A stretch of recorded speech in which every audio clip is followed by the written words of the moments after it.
Hello, welcome to the Bald Explorer Sunday Chat. I'm Richard Vobes. It's the 28th of February 2021 as this goes out, and we've had a couple of days of sunshine, and it's been absolutely fabulous here in Sussex, or at least on the south coast in Sussex, where I am. This is my little chat with the audience where I bring you up to speed with bits and bobs that's been going on in the last week. People seem to like the Sunday chat, so one reason to keep it going, I suppose. So thank you very much for joining me. As ever, I have a list of things to talk about, but not least some things to show you as well, which is very exciting. Somebody got in touch with me. In fact, a chap called John Bray got in touch with me, and he said, I was interested in the story that you told about your first car, the Morris Traveller. He said, I've seen this item on eBay. I wondered if you'd like it, and if you would you like it for your new studio? And if so, I'll give you the money, go and get it. And I said, wow, okay. So I had a look, and it's this enamel sign, I suppose, saying Morris Traveller on it. And I thought, wow, that would look nice when I move the studio upstairs once my son and his girlfriend have vacated the area. And I start to build the new studio. And, well, he gave me the money. I ordered it, and it has arrived. And here it is. I have yet to open it. And I thought I would open it on the show in front of you so that you could actually see. I've got here a little tiny little knife thing. So let's hope this all works. Nothing better than a bit of live stuff, although this isn't live, but recorded without editing. So we'll see how this goes. Oh. So thank you very much, John. This is very kind of you. So this is one of those old-fashioned signs. I suppose you would have seen them in garages and places like that, or in the sale of cars, is all I can imagine.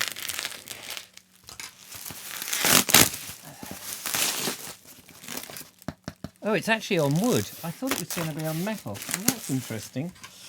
So let's just get in there and see how this works. Well, that's nice. It'll hang up quite easily in the thing. Here we go.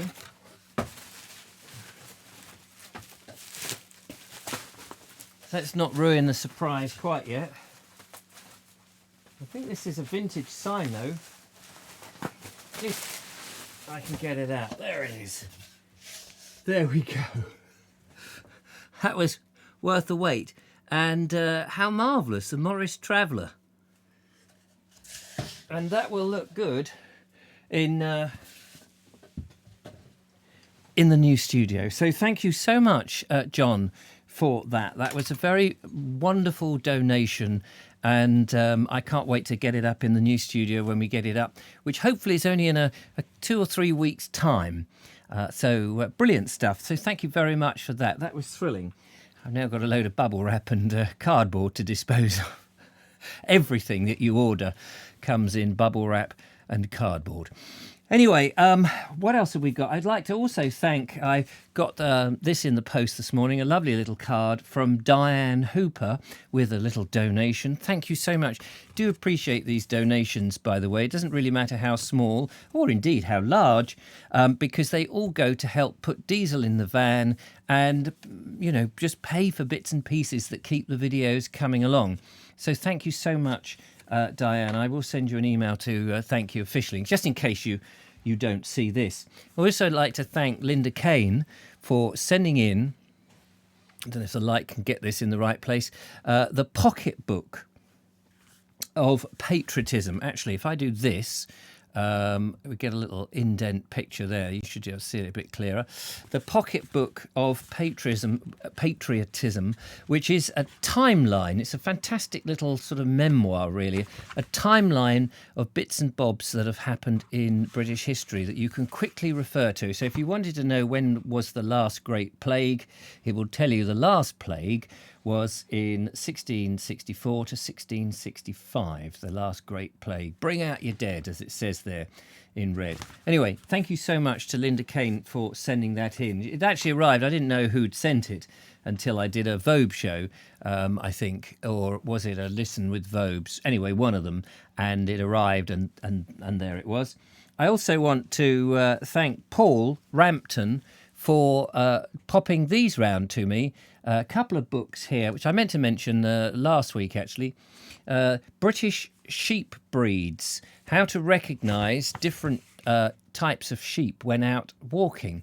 That's very useful because often I'm walking on the downs or places near the downs and you think, are they actually South Down sheep or are they something else? And there's lots of different varieties, and it would be great just to be able to identify them, even if most people wouldn't be able to identify them. Somebody somewhere is always an expert, and we certainly need people who are experts to help us along. Also, he dropped in this book here, which is about British cattle, so that one can also look at the different types of cattle and try and identify those. I think it's just all, things that people used to be able to do all the time that have now forgotten, mainly because their life isn't connected with the countryside anymore. And people used to know this sort of stuff. Also, there's more things to say here. Thanks to Gus Johnson for sending in this book called Vectis Voices, which is, it says on the back here that he is one of the Isle of Wight's most sensitive and descriptive storytellers.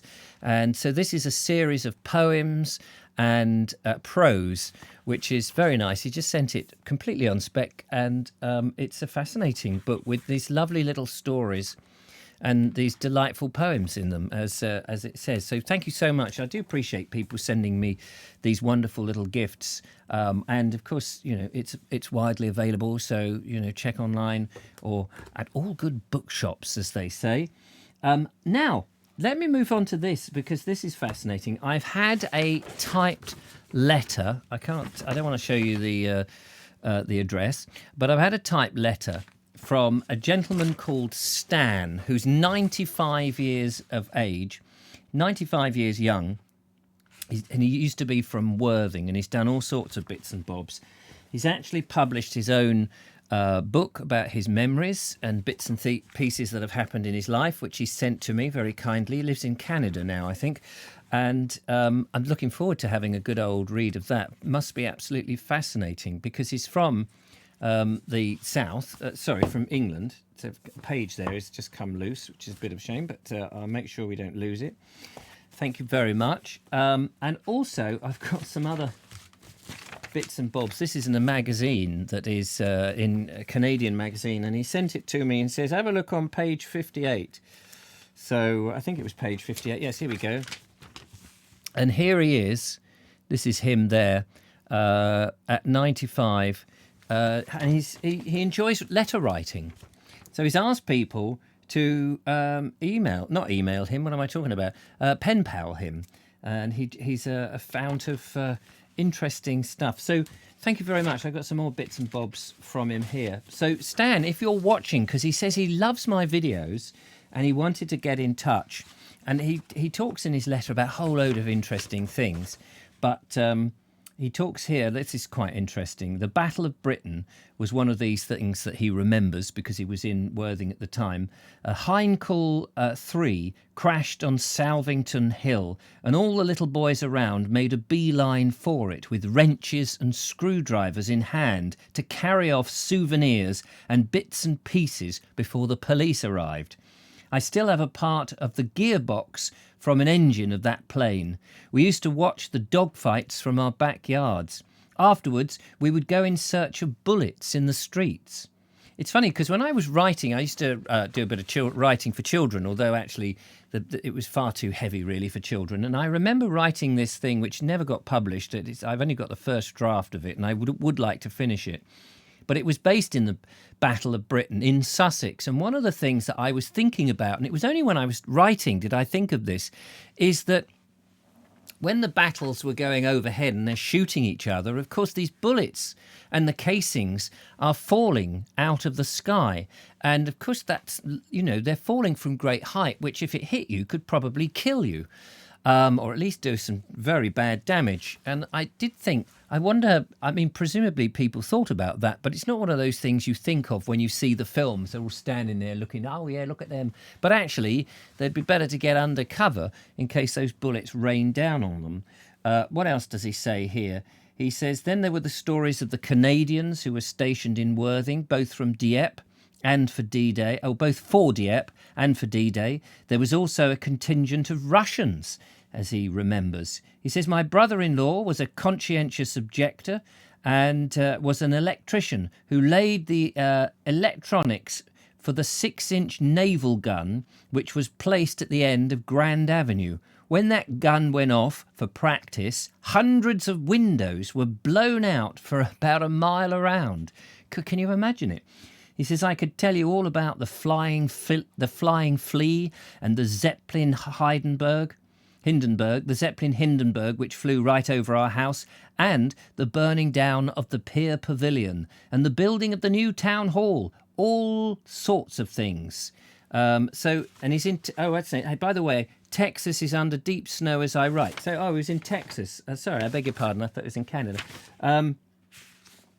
So, if you're watching, Stan, love to get another letter with all information about all those things. Absolutely fascinating. And he talks about where he lived in Heen Road and the area there. And I thought that would make an interesting video. So watch this space. Can't promise when I'm going to do it, but it would be interesting to go and take some of your memories and then try and trace where you talk about. It's absolutely amazing. So thank you so much for getting in touch. You didn't. I don't think you're on the internet, so it's not so easy for me to email you back. But hopefully you got this message in the shows. That's grand. We've had sunshine, as I mentioned, so it's been nice to get out and do some proper walks in the sun, which will be great. And I'm hoping that we've got some more sunshine to come. Last week was a bit grim, and I didn't get out as much as I would like, which is why I was inside doing some of those things about early farming and stuff like that. I do want to make some more videos which celebrate much more of the English and the Englishness, and proud to be in England as a country. It went down very well, the video that I did. It was a bit of a hodgepodge of 10 best things that I could think of. And of course, there are hundreds more.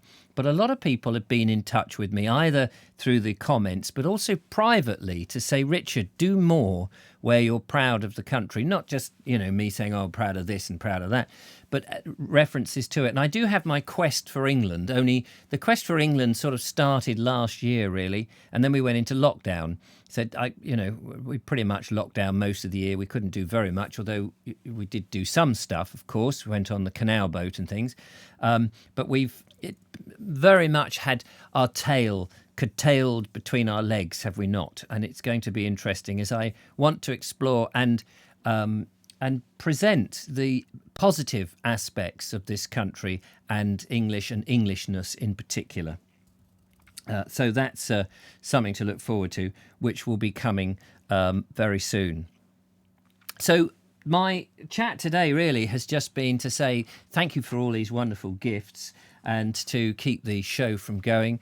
Now that we've got a promise of something happening from the Prime Minister, that we are slowly going to open up, I think people will be in a more positive mood. I can get back onto the Sussex border walk, want to do that, and of course get out further afield and bring you all sorts of interesting stuff with heritage, landscape and nature. Don't forget, we do the Listen with Vobes show, which is reading of old books, Mondays to Fridays at 4 o'clock live on the Listen with Vobes show. Then there's the Vobes show, Monday, Wednesday and Friday at 8 o'clock. These are separate YouTube channels, and of course the Bald Explorer doing his thing pretty much every day. So there we go. Thank you so much for watching. A bit of a strange old one, and yes, I'm very pleased with my Morris Traveller sign. I love my old Morris Traveller. It was a beautiful thing. I just wish I had another one, but I got no place to put them. Any old sort of old car like that, which would suit the Bald Explorer going round exploring heritage. But I'm very thrilled with my black van, and I was only out there this morning giving it a good old clean. And so each week I do that so that it faces the forthcoming week as gleaming as possible. And the last couple of weeks it got a bit filthy because of all the mud. But we've got some sunshine. No doubt there'll be another cold snap because we're heading into March, and that's a sort of strange old thing. Then we get into April showers possibly, but hopefully we're going to have a lovely year ahead. So stay positive, keep smiling, keep watching and supporting the Bald Explorer. It is very much appreciated, and I will see you out and about on another video very soon. Till the next time, take care and thanks again. Bye-bye. Bye.